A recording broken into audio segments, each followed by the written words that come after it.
didn't see what he was yelling at. I didn't see the ambulance coming, but I remembered him yelling.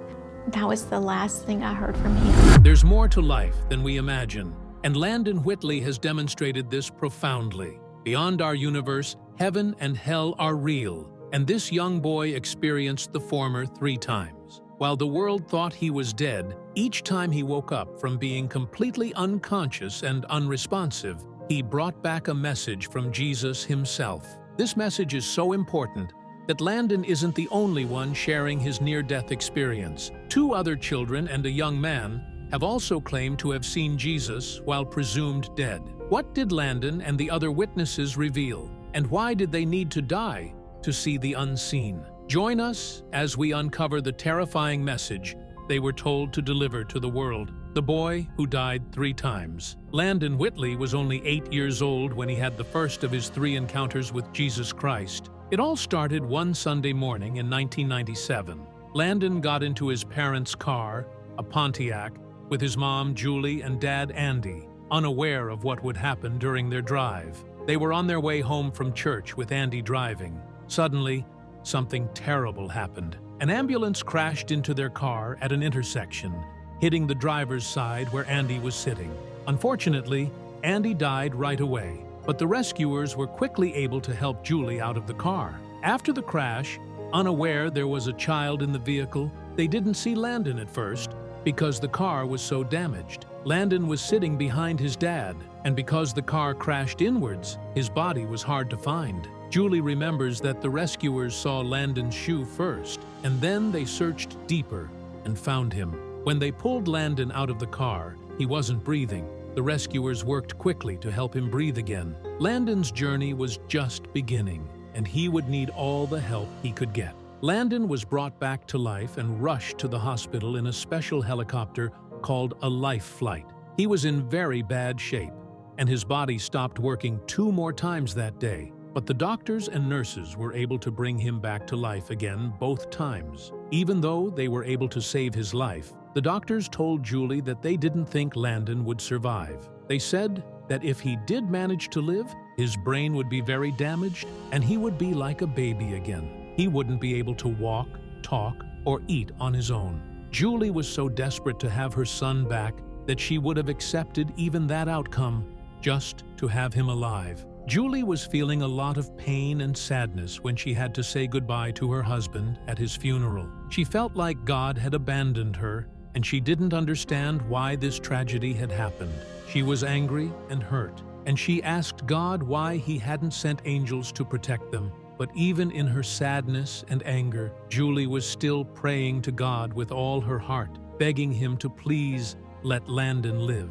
She was torn between her grief and her hope, and she was holding on to her faith as tightly as she could. Landon's head was very badly hurt in the accident, and he fell into a deep sleep called a coma. He was in the hospital, connected to many machines that helped him breathe and kept his heart beating. Julie, his mom, sat by his side, praying every day for him to wake up.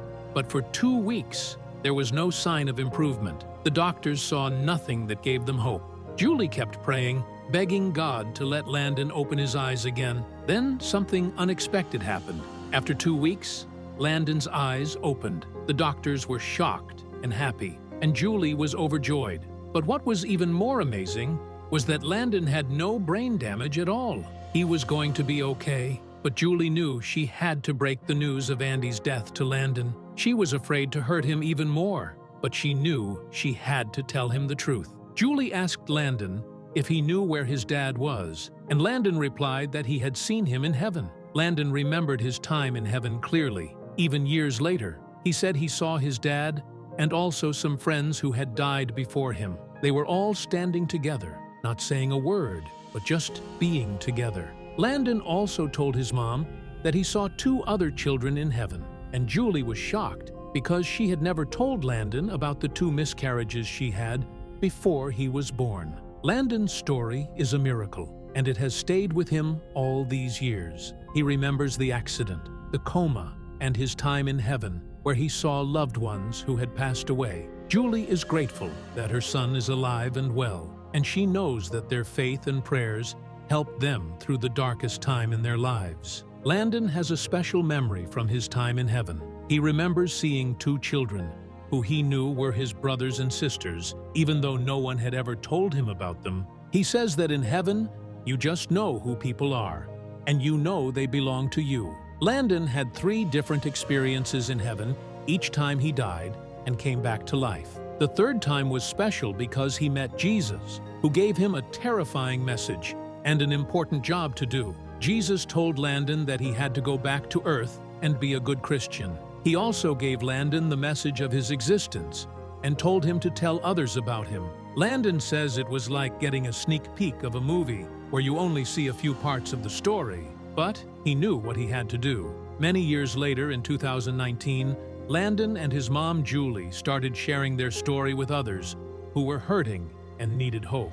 They did this through a program called Grief Share, where people can share their stories and support each other. Julie says that she didn't understand why God didn't save her husband's life in 1997, but now she knows that angels were there protecting them. She and Landon are living out God's plan for their lives, and they want to help others do the same. They don't want people to get stuck in their grief or anger, but to keep their faith and know that things will get better. Landon wants people to know that Jesus is real, heaven is real, and angels are real. He wants people to follow Jesus' teachings and the Bible and know that life will get better in the end. Landon's experiences in heaven have given him a unique perspective on life, and he wants to share that with others. He knows that Jesus truly exists and that he has a plan for every life, and he wants everyone to know that too. Julie wrote a book titled Faith Has Its Reasons, where she shares how God has used their difficult experience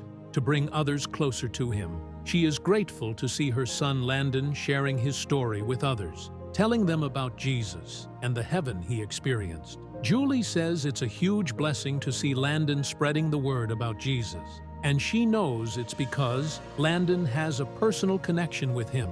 Landon has been to heaven and has seen Jesus, and that experience has given him a strong faith. Even though Landon's body was badly hurt in the accident, he is doing well today. He has many metal plates in his head. His nose was rebuilt from a piece of his skull, and he can't see out of one eye. But Landon is living a mostly normal life. He is dedicated to sharing his story and telling others about Jesus because he knows it's what Jesus has asked him to do. Landon is confident in his faith, and he wants everyone to know that Jesus is real, angels are real, and heaven is real. He is living proof of God's love and grace, and he wants to inspire others to have faith too. Landon isn't the only child who is claimed to have died and met Jesus before coming back to life. Zach and Mia's testimonies of seeing Jesus. Another named Zach Clemens, a high school football player, also found himself in a life-threatening situation that led him to meet Jesus. While running in PE class, he suddenly lost strength and fell to the ground. His heart had stopped beating, and he was technically dead for 20 minutes. Doctors later determined that he had suffered a sudden cardiac arrest. His mother was called to the scene, and Zach was airlifted to a children's hospital. Miraculously, just as the medical team was about to pronounce his time of death, they detected a pulse. Zach woke up days later, and his recovery has been nothing short of a miracle. He shared a personal story of dying, seeing Jesus, and coming back to life. He described the experience in clear detail, remembering what he saw and heard during those minutes without oxygen. Even with how serious the incident was, Zach's sense of humor, strength, and confidence to spread God's word with testimony have helped him through his ordeal. Besides Landon and Zach, young Mia has also gotten to meet Jesus while being unresponsive in real life. Melissa Harris reported that in October 2012, she and her husband Mike enjoyed a cabin getaway and hiking with their kids in Ohio's Wayne National Forest. On their last day, Mike was carrying their daughter Mia down a path when tragedy struck. Melissa said she heard Mike scream, "Mia's baby," in a way that made her know something awful had happened. Melissa grabbed Mia and held her in her arms, thinking she was gone. Mia felt lifeless to her, like there was just nothing inside her. A large tree branch had snapped and fallen 60 ft to the ground, hitting Mia squarely on the head. Melissa said Mia showed no signs of life, and Mike prayed for her to wake up. After nearly a minute, Mia let out a scream that sounded awful and like it came from the depths of her soul. Melissa said it was the worst thing she had ever heard, but at the same time, it was a sign that Mia was alive. Melissa took Mia from Mike, and he went to search for cell service to call 911. It didn't end there. As they waited and prayed for help to arrive, Melissa realized the extent of Mia's injury. She said it wasn't a matter of if they would lose Mia, but when, given the severity of the injury. Melissa remembered touching Mia's head and feeling her skull was crushed. She cried out to God, asking him not to take her daughter, even if it meant she would leave this earth. Melissa said she believed in God and trusted him, knowing he had the power to change the situation. She remembered a story in the Bible about a woman who was healed by touching the hem of Jesus' robe. Melissa believed that if the power of Jesus was strong enough to heal the woman, then God could heal her daughter too. Melissa prayed over and over again, putting her hands on Mia and asking God to heal their daughter. She begged God to heal Mia multiple times. Meanwhile, the whole hospital scene was chaotic, with Mike running towards the trailhead, desperately searching for cell service. Melissa was crying and praying, holding Mia in her arms and begging God to save her daughter's life. Melissa remembered the sound of Mia's scream and how her daughter's lifeless body felt in her arms. She said it was a moment she would never forget, and it felt like an eternity as they waited for help to arrive.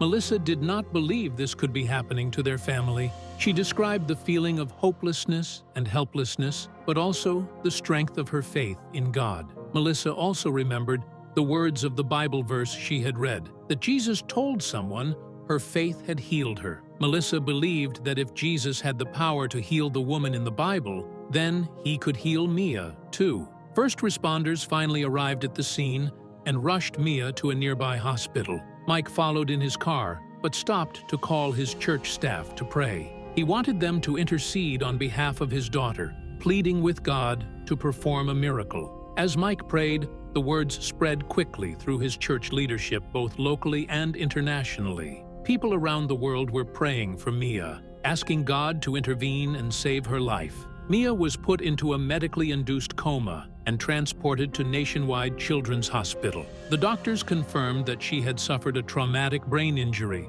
a fractured skull, and bleeding in and around the brain. Mike and Melissa were left with one main unanswered question. Would Mia wake up the next morning? Hospital staff brought Mia out of her coma. To everyone's surprise, she reached down and grabbed her diaper, saying she peed in her pull-up. For Mike, this was a sign that Mia was still with them and that she was going to be okay. Although she showed signs of paralysis on the left side of her body, Mia overcame any deficits within 3 days. Weeks later, she underwent a craniotomy to repair her skull and the tear in her brain's dura. Amazingly, she recovered all cognitive function and her personality remained intact. Mia's recovery was nothing short of miraculous. She was the same fun-loving, hilarious, and spirited child she had always been. It was as if nothing had ever happened to her. Months after the accident, Mia confessed to her dad that she had had a dream about Jesus, who had brought her home. Mike and Melissa were convinced that God had healed Mia and that his hand was on her life. Mike and Melissa were thankful for the chance to raise their daughter, and they knew that they owed it all to God. Mia made a full recovery, and Mike and Melissa knew that they had experienced a miracle, and they were forever grateful. Atheist turned devout Christian at the age of 19, Bobby Sosa started working as a police officer in the state of New Jersey, and there he saw the dark side of the world. There's a reason why he first mentioned this in the YouTube video where he told his story. You'll see why soon. Just keep watching. Bobby Sosa's grandmother, who raised him, passed away when he was in his early 20s. She was one of 9 sisters and was known for her strong work ethic despite being the poor among them. Bobby was very resentful and angry with God for taking her away, as she was like a mother figure to him. At the age of 28, Bobby started his career in finance, and 2 years later, he left the police department after 12 years of service to focus on his business. It was there that he met his wife, with whom he has 3 children today. Although Bobby's wife was a devout Christian, he didn't share her beliefs. He would accompany her to church out of support, but he didn't genuinely connect with the faith. He struggled with resentment and anger towards God, especially after his grandfather passed away 2 years after his grandmother's death. For most of his life, Bobby didn't care about God or Jesus. He was too consumed by his own pain and resentment. But on March 23, 2020, Bobby experienced a life-changing incident. He went to bed feeling fine, but woke up struggling to breathe, as if someone was kicking him in the chest. Bobby remembered his training as a police officer and curled up in the fetal position to ease his breathing. He was unaware that his wife had called 911, and paramedics and police officers arrived at their home. One of the officers helped Bobby up, and that's the last thing he remembered. According to Bobby, he didn't want to get up, but the officer's outstretched hand and gentle words convinced him to take his hand and stand up. Bobby's wife filled in the gaps, revealing that he had turned blue and was unresponsive before the officer arrived. He asked if he should share both his and his wife's sides of the story, or just his own. He then described how he remembered being pulled up by someone and then feeling like he was floating in black space, unable to see or hear anything. According to Bobby's wife, he was placed on a stair chair and carried downstairs by paramedics, who instructed him not to grab the walls. Despite being in a spiritual realm, Bobby was coherent and spoke to his wife, telling her how tired he was and apologizing. Bobby's wife remembered that his eyes rolled back and he lost consciousness. He was rushed into an ambulance where CPR was performed. Bobby's heart stopped again, and he was dead for over 40 minutes before being stabilized and taken to the nearest hospital due to his critical condition. Bobby was taken to the nearest hospital where he arrived clinically dead.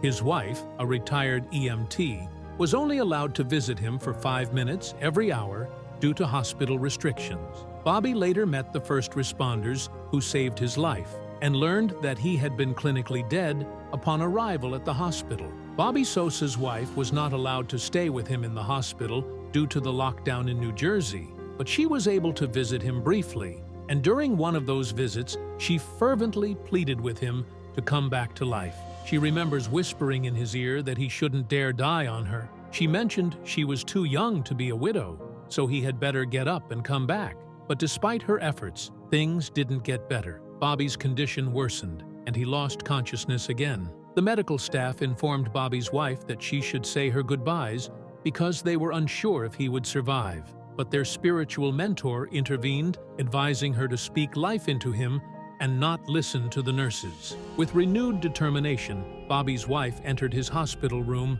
praying loudly and fervently. The medical staff was drawn to her prayers, and soon, a miraculous opening in the hospital's ICU became available. Bobby was rushed to the ICU, and his wife was unable to say goodbye before he was whisked away. But she credits her prayers and faith for the sudden turn of events that saved his life. While all this was happening in the physical world, Bobby describes a completely different experience in the spiritual realm. He felt himself floating in black space, unable to see or hear anything. Suddenly, a figure materialized from the right side of his foot, and Bobby was shocked to realize it was Jesus. Overcome with remorse, he started to apologize, convinced Jesus was real. Jesus floated around Bobby's feet before approaching him and lifting him in a gentle, wedding-like embrace. Bobby Sosa describes a profound experience in the spiritual realm where he met a tall, olive-skinned figure with deep, deep eyes and hair down to his shoulders. This being held Bobby very peacefully and lovingly, communicating without words. Bobby felt a deep connection, knowing he would be okay. The figure disappeared into darkness, leaving Bobby floating like a ghost. He then saw his friend Mark, a former police officer and client, who had passed away. Mark had often expressed concerns about his wife's well-being in case something happened to him. Bobby had promised to take care of her, and now, in the spiritual realm, he reassured Mark he had his back. Mark was grateful, and they hugged, discussing their experiences on Earth. Bobby remembered their last conversation where he had promised to take care of Mark's wife. Mark expressed thanks, and Bobby reiterated he had him. Their conversation was brief but meaningful, focusing on their shared experiences, not their deaths. It was a continuation of their friendship, with no mention of being dead or what they were doing in the spiritual realm. Bobby Sosa woke up in the ICU 9 days after his near-death experience, confused and disoriented. He had a full beard and no memory of what had happened. The ICU was chaotic, with doctors and patients rushing through the hallway. Bobby felt defenseless and scared, with no one explaining what had happened to him. The first person he saw was an Asian gentleman in full protective gear, who called him Robert but didn't provide any answers. Bobby's instincts kicked in, and he became defensive, refusing to let anyone touch him. He assessed his body and realized he couldn't even move his left leg. As he watched TV, he saw news about COVID-19 and wondered if that's what he had, but he never had COVID-19, despite being tested multiple times. Bobby's mind raced, and he became paranoid, thinking the medical staff was trying to harm him or steal his organs. He refused to sleep or eat, afraid he would be poisoned. This continued for 2 days, until one night a nurse was by his bedside, and a black male in lime green scrubs walked in. Bobby was starting to piece together the routines and realized it was nighttime. The gentleman in lime green scrubs approached Bobby with kindness. Bobby had never seen anyone in the hospital wearing those colors before. The man reached out to touch Bobby's left wrist, and Bobby reacted instinctively, telling him to get away. Bobby demanded to know who he was, and the man calmly introduced himself, calling Bobby his son. Bobby was taken aback by the man's kind words and asked him who he was again. The man then explained that he was a prayer warrior sent by Bobby's wife, who had been praying for him outside the hospital every evening with their children. Bobby was skeptical at first, but the man's words resonated with him. Bobby's wife had mentioned the term prayer warrior before, and hearing it again brought him peace. He began to calm down and accepted the man's help. The man touched Bobby's wrist again, and this time, Bobby let him. The man thanked Bobby, and Bobby was relieved. Again, 2 weeks later, Bobby was coherent and aware of his surroundings. He remembered dying 5 times in one day and the entire experience. He shared it with his wife, who was amazed by the story. She tried to find the mysterious man, Kendrick, but there was no record of him in the hospital. It wasn't until she realized that she had prayed for Jesus to appear in the flesh and calm Bobby down that she understood who Kendrick might be. Bobby learned a valuable lesson from his experience. God is real, and his presence can be felt in times of need. As he told his testimony in the video, Bobby Sosa remembered reading a book by a neurologist who had a near-death experience and saw Jesus. This experience made Bobby realize that God is real and that we don't die.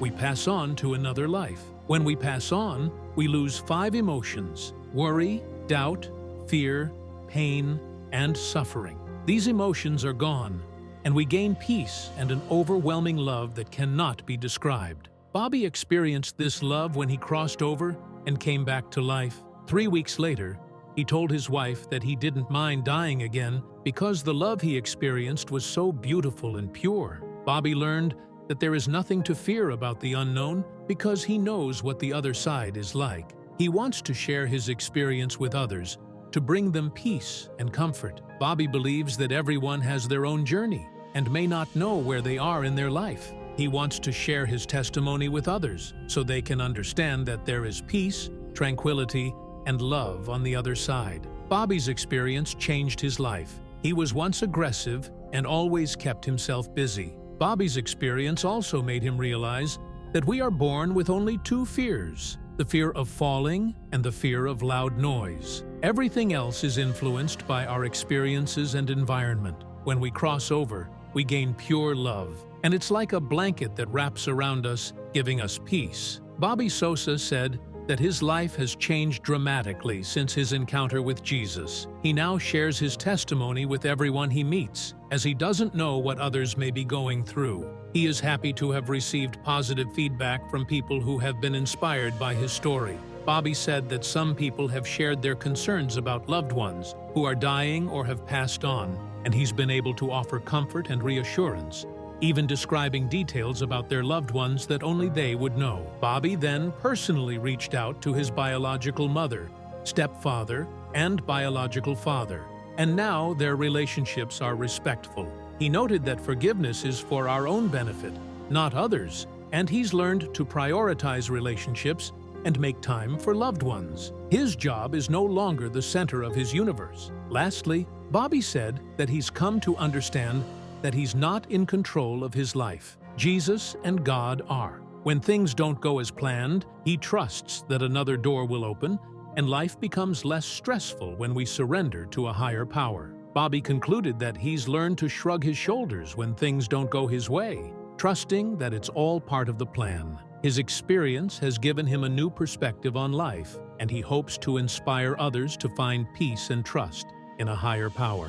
Do you believe Jesus is real and God is alive? We would love to know in the comments. If you enjoyed watching this video, don't forget to leave a like, share it with your family and friends, and subscribe to our channel so you don't miss our next updates. Also, click the next video on your screen to enjoy more exciting content.